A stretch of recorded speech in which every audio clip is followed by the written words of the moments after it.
పల్లీలు బెల్లంతో పాకం పట్టే పని లేకుండా 10 నిమిషాల్లో రుచికరమైన లడ్డూను ఎలా చేసుకోవాలో ఈ వీడియోలో చూద్దాము.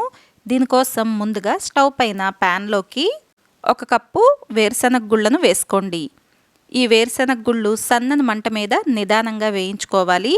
ఇలా నిదానంగా వేయించుకోవటం వలన మనకు ఈ పల్లీలు లోపల వరకు బాగా వేగుతాయి.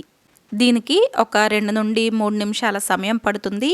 వీడియోలో చూపిస్తున్నట్లుగా పల్లీల పైన ఇలా పగుళ్ళు వచ్చేంత వరకు వేయించుకోండి.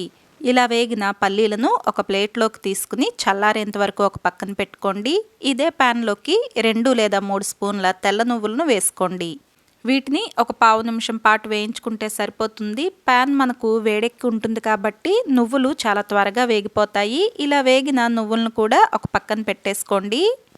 చల్లారిన పల్లీలను ఇలా నలిపేసి పొట్టు మొత్తం పోయేలాగా తీసుకోండి. మీరు కావాలంటే పొట్టుతో కూడా చేసుకోవచ్చు. ఈ పల్లీలను మిక్సీ జార్లోకి వేసుకోండి.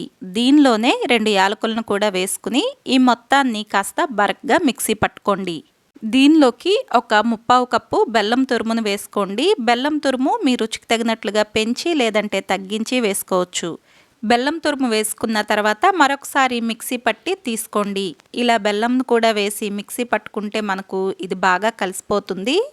తర్వాత ఈ మొత్తాన్ని ఏదైనా ప్లేట్లోకి తీసుకుని దీనిలో మనం ముందుగా వేయించి పెట్టుకున్న నువ్వులు 1 లేదా 2 స్పూన్ల నెయ్యి వేసుకోండి. నెయ్యి వేసుకోవటం వలన ఈ లడ్డు రుచి మరింత పెరుగుతుంది. నెయ్యి ఖచ్చితంగా వేసుకోవాలని ఏమీ లేదండి. నెయ్యి వేసుకోకపోయినా కూడా మనకు లడ్డు చాలా తేలిగ్గా చేసుకోవటానికి వస్తుంది. ఇలా మంచిగా మొత్తం బాగా కలిసేలాగా కలుపుకున్న తర్వాత దీన్ని కొద్ది కొద్దిగా తీసుకుంటూ మీకు నచ్చిన సైజులోకి లడ్డూలాగా చుట్టుకోండి. ఇలానే మిగిలిన మొత్తంతో కూడా లడ్డూలను చుట్టుకుని ఏదైనా గాలి తగలని డబ్బాలో పెట్టుకుంటే వారం రోజుల పాటు హాయిగా తినొచ్చు. అంతేనండి, పాకం పట్టే పని లేకుండా పల్లీలు బెల్లంతో మనకు లడ్డు తయారైపోతుంది.